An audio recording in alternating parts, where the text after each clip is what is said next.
Um, Let me start with introducing myself. So I'm Yue, from Malaysia, Karachi Studios. So this is actually the avatar that my artist created for me. So it's a ninja, and I have a weapon of a pencil katana. So basically, I kill people with pencil. So this is what I do as well in the studios. So basically, I plan stuff.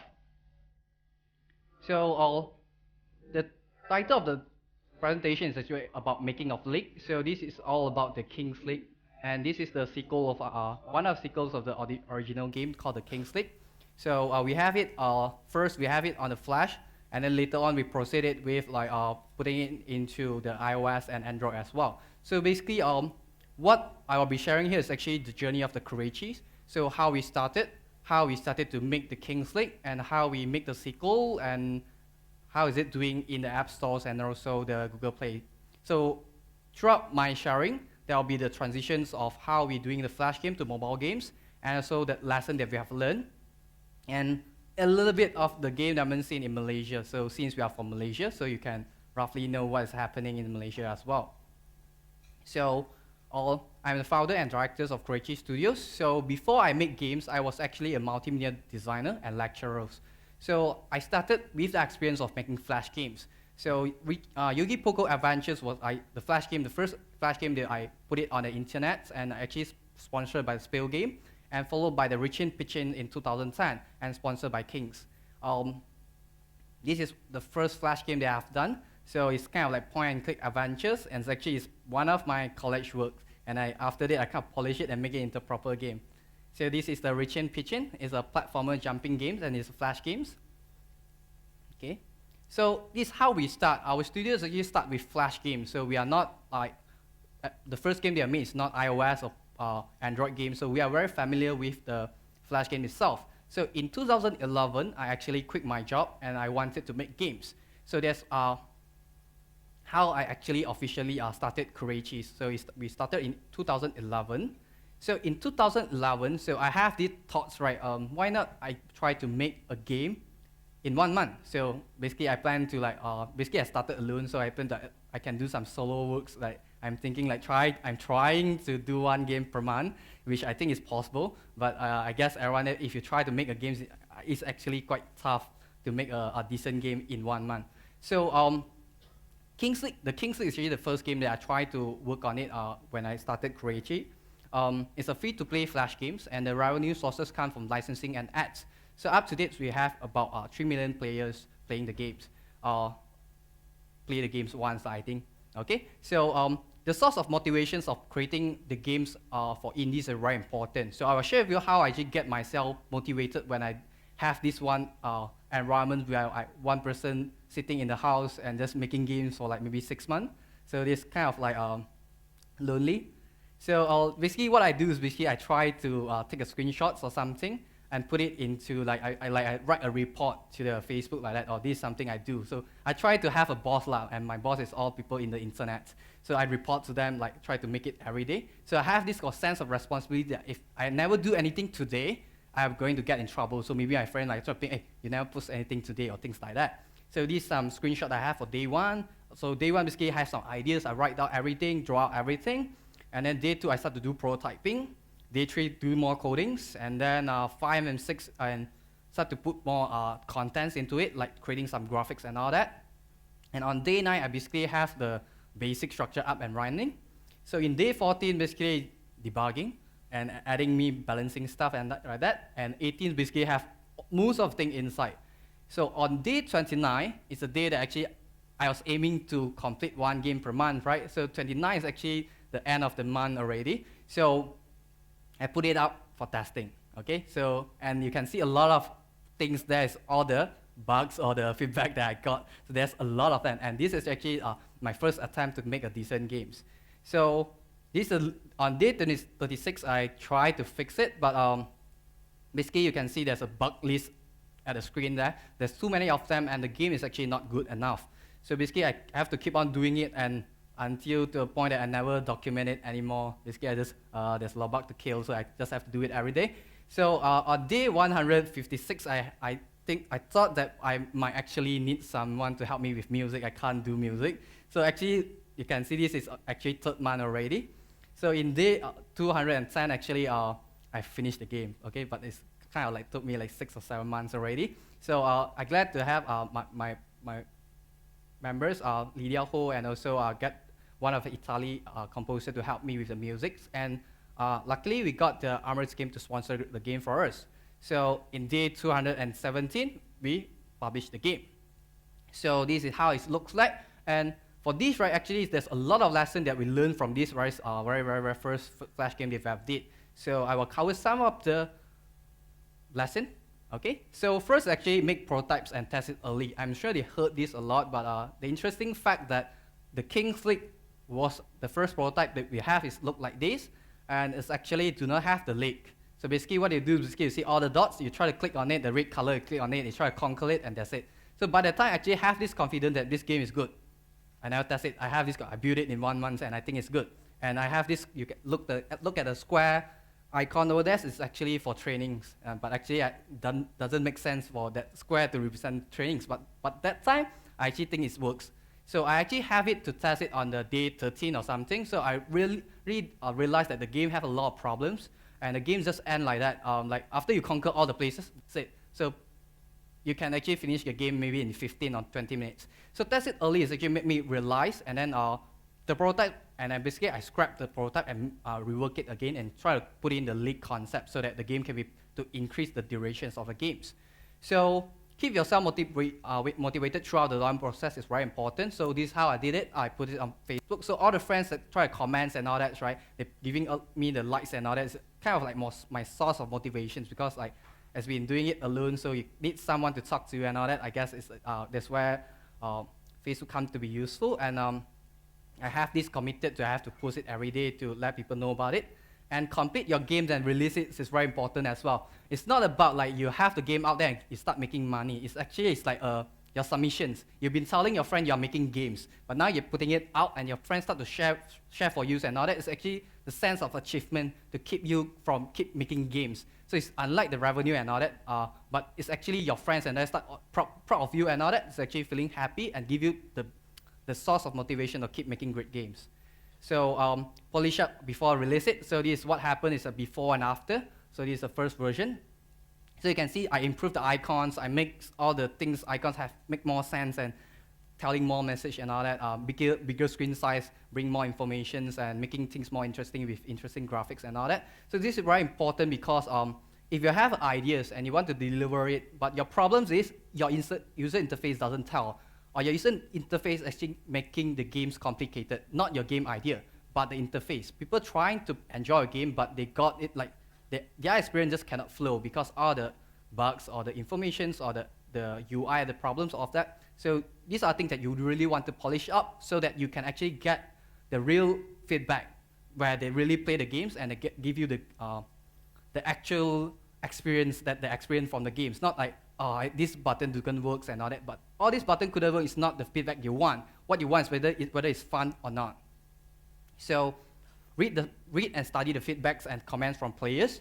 So this is actually very interesting. Some are good, some are bad. I actually try to read them, and if possible, I will try to reply them. So by replying them, basically you will encourage more players to write in for you. So this is one thing very good about Flash game compared to mobile games. Because when you play Flash games, right, players have the keyboard in front of them. So they can just type in a lot of feedbacks to you. But compared to mobile games, right, they basically are just good game, decent games, good game, 5 stars, or worth the time and all that, because they are using the mobile keyboard. They wouldn't, even though they have this idea, I want to write in the comments, but with the virtual keyboard they have, I think they'll say, never mind lah, I will just submit the rating and all that. So this is one very good thing when you can do with the Flash games. So sometimes you'll get this long kind of thing. Even some people try to write in proposal for you. So do appreciate for that, because they actually take some time to write all these kind of things. So they even I like the game, but what kind of thing and all that. So if you interact with them, they actually give you a lot of insights of I mean, this is more like a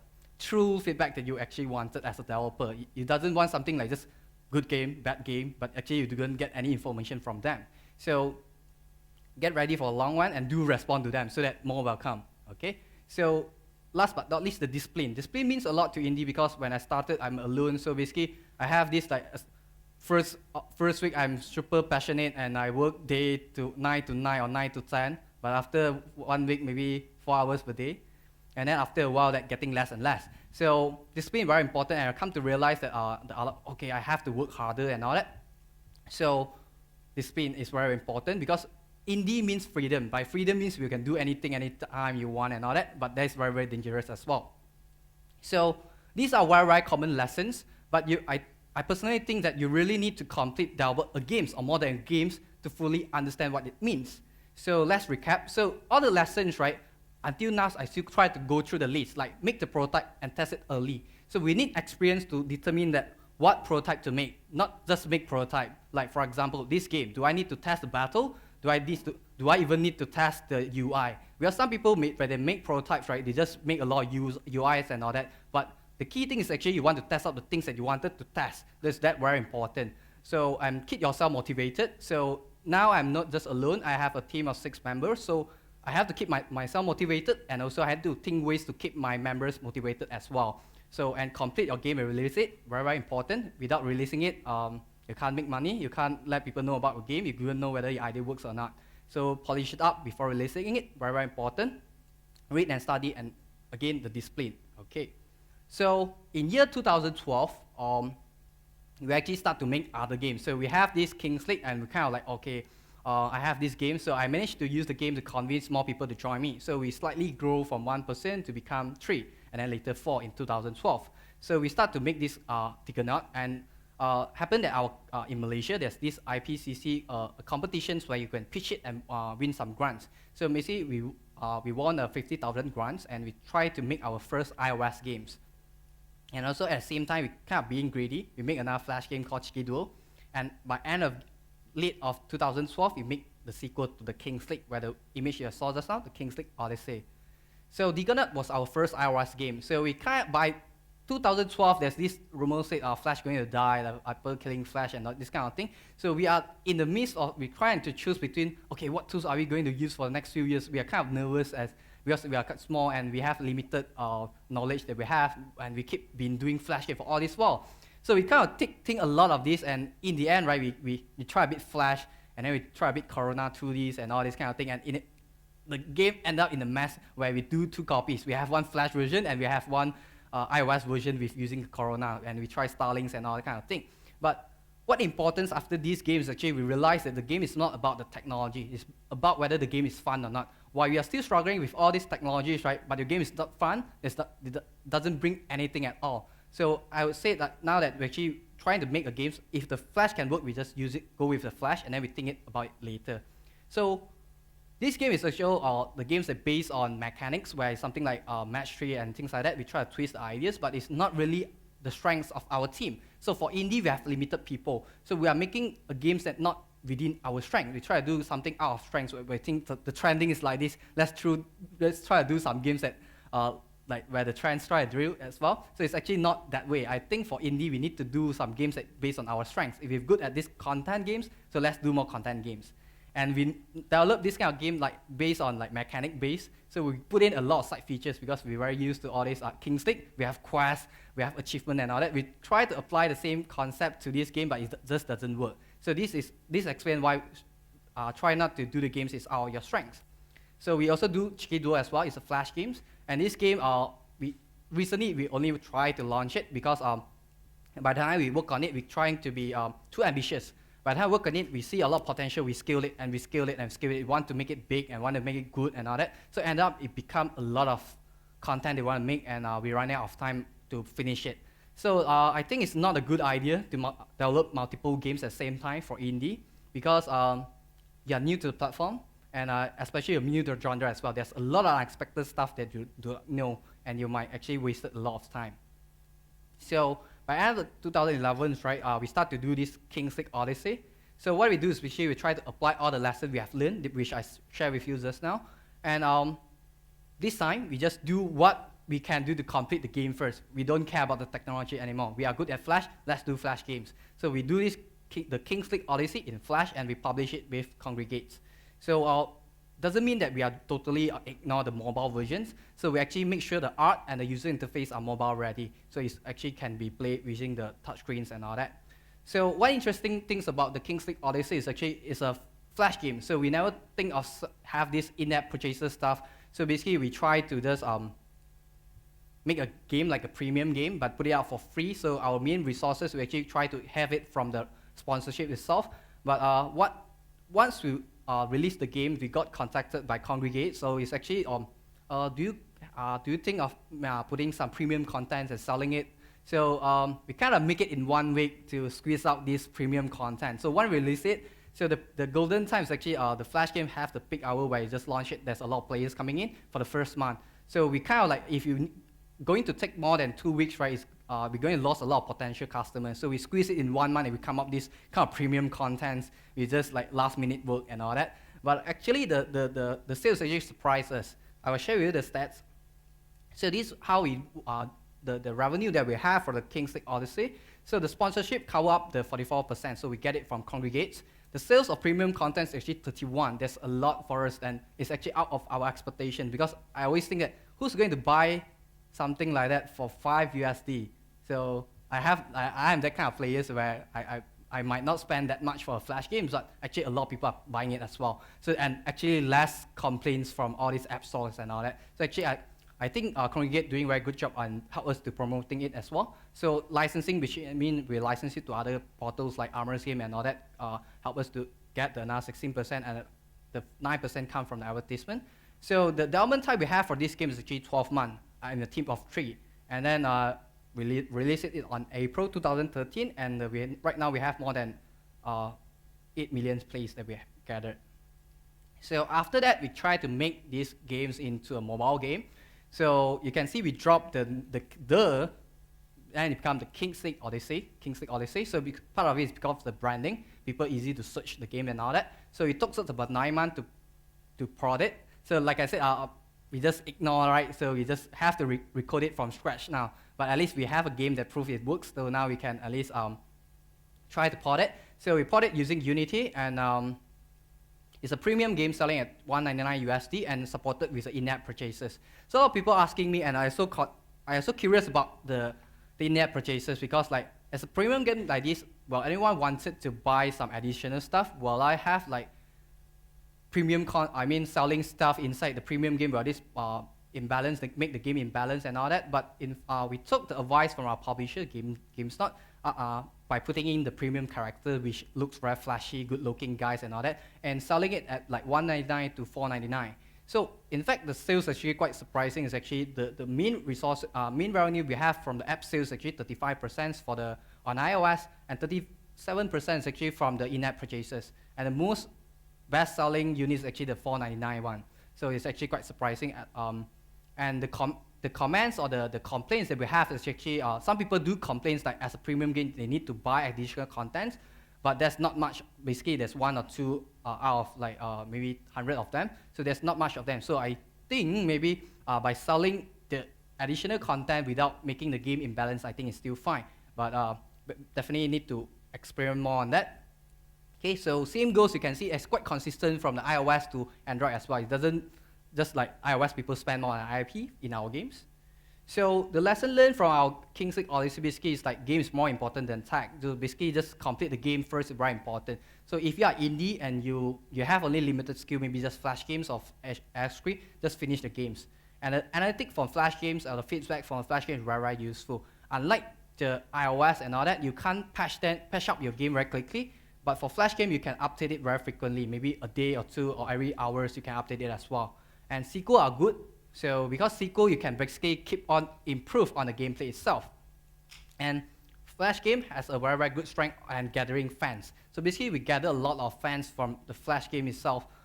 We launched the iOS game as well, but it couldn't gather that much of fans. Maybe because of the platform or the in-browser, it's easier for you to go to all these social network websites. So games that focus on content, right, are not meant to be freemiums. So by the time we're developing it, we keep on discussing whether we want to convert. Like for example, in King's League, you need to wait and all that. Do we need to turn it to 5 minutes wait and all that?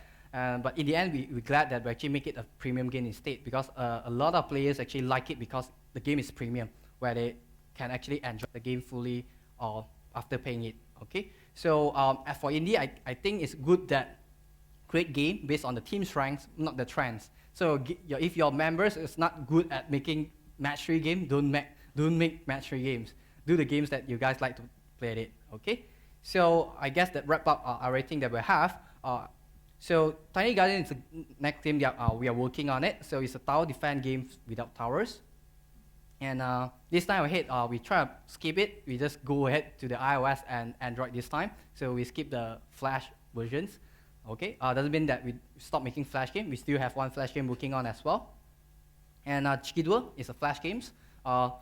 The early on I showed you just now where we couldn't scope it. So now we try to finish it. Like I said, the lesson very important, complete the game. So we try our best to complete every game that we try to make it.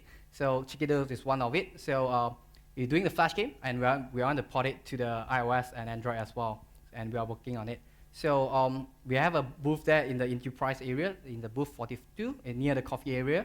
So, and these are the contacts. Before I end, I can take questions. Any questions? Yes.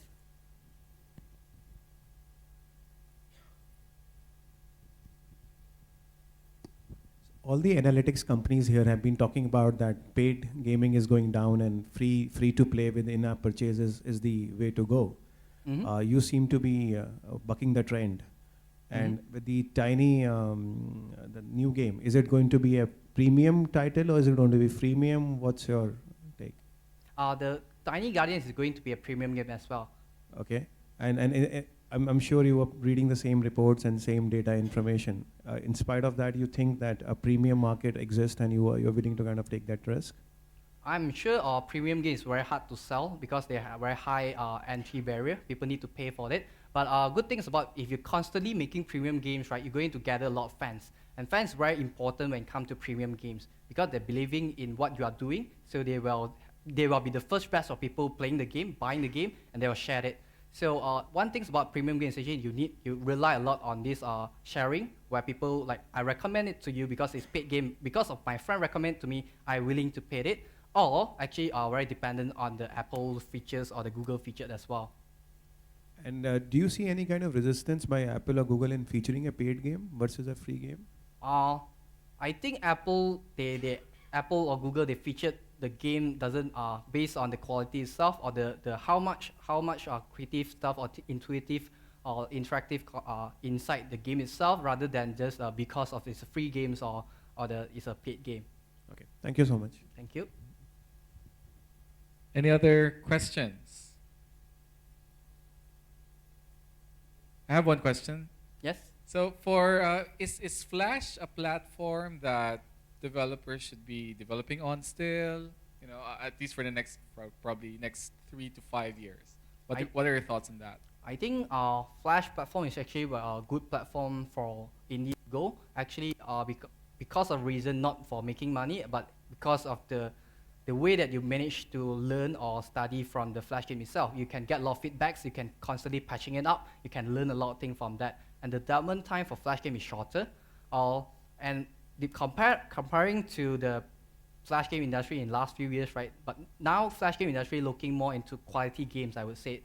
But last time, each day you can see a lot of Flash game, but those are maybe just clones or just a very quick one which are without polish much. But now I can see a lot of players, they start to expose to all these iOS games, right? Their expectation is getting higher as well. So you are looking to probably work on Flash game. Definitely you need to work on some quality as well, so that you can make sure that your games can still be doing good.